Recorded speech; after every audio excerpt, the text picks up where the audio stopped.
Scooty নিয়ে এখন পুরো সব ক্লাস করে বেড়াই সব জায়গায়। কিন্তু 61 বছর বয়সে এই সিদ্ধান্তটা নেওয়া এবং সেটা করে ফেলা তো দারুণ ব্যাপার। হাততালি দুর্গারানী মাসিমার জন্য। নাইস। এবার বাসন্তী দি বলি না কি বলবো, নাম ধরে ডাকতে পারো। ওকে, তোমার কথা বলো একটু।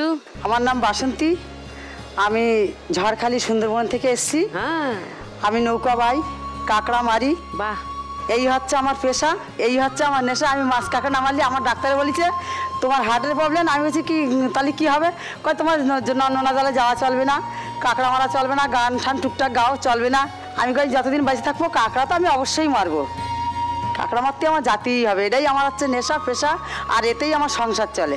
কাঁকড়াতে? হ্যাঁ। আচ্ছা, নৌকো নিয়ে মাঝ নদীতে বাঘের মুখোমুখি হওনি কখনো? হ্যাঁ হয়েছি, মানে হ্যাঁ একদম কাছাকাছি। মানে বাঘে যদি হাত বাড়ান, আমি যদি হাত বাড়াই তাহলে মানে পাইয়েই যাই।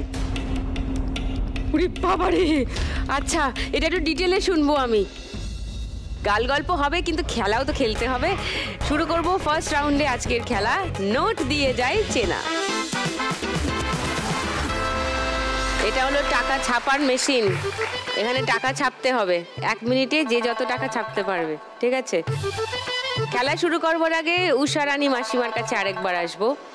আপনি তো এই ধরনের সংগঠনের কাজ অনেক দিন ধরেই করেন। 2000 সালের আগে থেকে। 2000 সালের আগে থেকে, মানে 25 বছর ধরে করে আসছেন। কি রকম অভিজ্ঞতা? এখন বয়স হয়ে গেছে তো মনে অত রাখতে পারি না। রাখতে পারেন না। পরিচারিকাদের নিয়ে সংগঠন করে আপনি তাদের পুরো আমি বলতেও পারবো না, হ্যাঁ। কিন্তু আমি অনেক কিছু করেছি।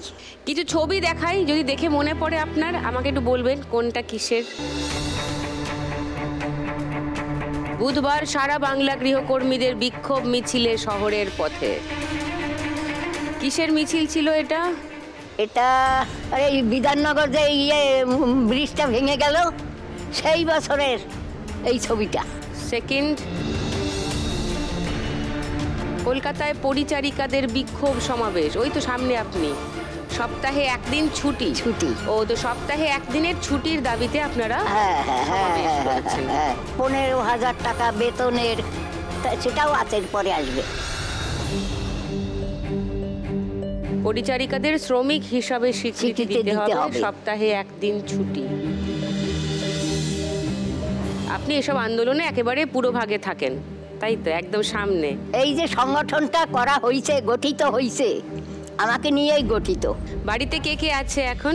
বাড়িতে বর্তমানে এখন নাতিন আছে একজন, আর ওর মা আছে, ছোট মেয়েটা। এখন বয়স হয়ে গেছে তো এখন পারি না। ও আপনার